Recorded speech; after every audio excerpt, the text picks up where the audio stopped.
আসসালামু আলাইকুম। আজকে আবার আপনাদের জন্য নতুন কিছু তৈরি করে দেখাবো। এজন্য আমি ১ম এ একটি সাদা কাগজ ভাঁজ করে নিচ্ছি। ভাঁজ করে আমি এটাকে পেন্সিল দিয়ে একটা লাভ শেপ এঁকে নিব। লাভ শেপ আঁকা হয়ে গেলে আমি এটাকে কাঁচি দিয়ে আস্তে, আস্তে করে কেটে নিব। সম্পূর্ণ লাভ শেপটি সুন্দর করে কাটা হয়ে গেলে আমি এই লাভ শেপটাকে দিয়ে এই ছোট্ট এই এনভেলপ তৈরি করে নিব।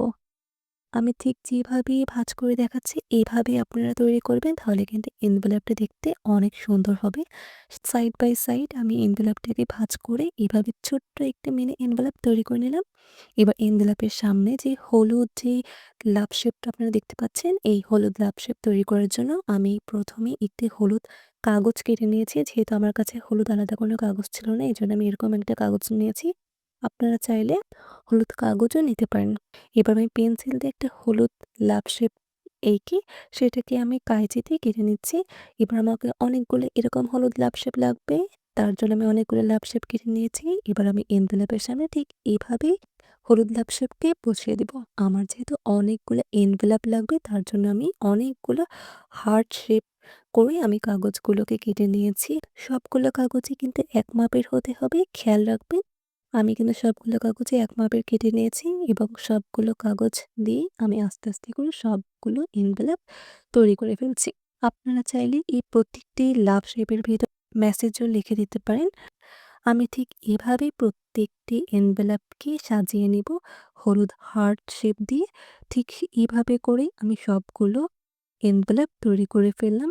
এবার আমার আগে থেকে তৈরি করে রাখা যে বক্স যে শেপটা ছিল, আমি আগে থেকে এটা তৈরি করে রেখেছিলাম। আগে থেকে তৈরি করে রাখা এই বক্স শেপটাকে আমি কাগজের উপর বসিয়ে আমি পেন্সিল দিয়ে এঁকে নিচ্ছি, যাতে আমার বক্স শেপটা পারফেক্ট তৈরি হয়। এবার আমি কাঁচি দিয়ে চারপাশটা আমি সাবধানে কেটে নিচ্ছি। আপনারাও সাবধানে কেটে নিবেন যাতে হাত কেটে না যায়। খেয়াল রাখবেন। ঠিক আমি যেভাবে কাটছি আপনারাও ঠিক সেইভাবে করে তৈরি করিয়ে আস্তে, আস্তে করে চারপাশটা কেটে নিবেন। আমরা সবগুলো পাশ সাবধানে করে কেটে নিচ্ছি। সব দিক থেকে পারফেক্টলি যখন আমাদের কাটা হয়ে যাবে, দেখতে ঠিক এরকম হবে। এবার আমি একটা ধারালো ব্লেড নিয়ে নিচ্ছি। ধারালো ব্লেড নিয়ে আমি আস্তে, আস্তে করে যে এখানে যে হার্ট শেপ আছে, এই হার্ট শেপকে আমি কেটে নিব। খেয়াল রাখবেন যাতে হাত কেটে না যায়। এক জায়গায় রেখে শুধু ঘুরিয়ে, ঘুরিয়ে কেটে নিলেই কিন্তু কাজটি সহজ হয়ে যাবে। চারপাশের এই হার্ট শেপ গুলোকে আমার কাটার পর দেখতে এরকম লাগছে। এবার আমি চারপাশে যে অতিরিক্ত সাইড ছিল এটাকে আমি ফোল্ড করে নিচ্ছি, যাতে বক্সের আমি একটা পারফেক্ট শেপ দিতে পারি। চারপাশ থেকে যখন আমার ফোল্ড করা হয়ে গেছে আমি এটাকে আঠা দিয়ে ভালো করে লাগিয়ে নিয়েছি। বক্সটা দেখতে ঠিক এরকম হয়েছে। দেখতে কিন্তু খুব দারুণ লাগছে।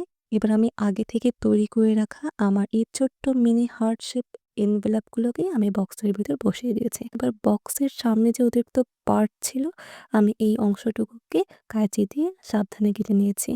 দেখতে কিন্তু দারুণ লাগছে। চারপাশটা দেখলেই কিন্তু খুবই সুন্দর লাগছে। যেহেতু ছোট্ট একটা বক্স, এই মিনি বক্সটি কিন্তু দেখতে খুবই সুন্দর হয়েছে। আপনারা অবশ্যই বাসায় একবার হলেও ট্রাই করবেন এবং বানিয়ে দেখবেন যে সত্যি এটা কিন্তু খুব দারুণ হয়। যেহেতু এটা ছোট, শেপটা খুবই কিউট এবং হাতে ধরে থাকতেও ভালো লাগে। আপনাদের কেমন লেগেছে অবশ্যই জানাবেন। আমার কিন্তু খুবই ভালো লেগেছে। আবার সামনে নতুন কিছু নিয়ে হাজির হব। সেই পর্যন্ত আপনারা সবাই ভালো থাকুন, সুস্থ থাকুন। আজ এই পর্যন্তই। আল্লাহ হাফেজ।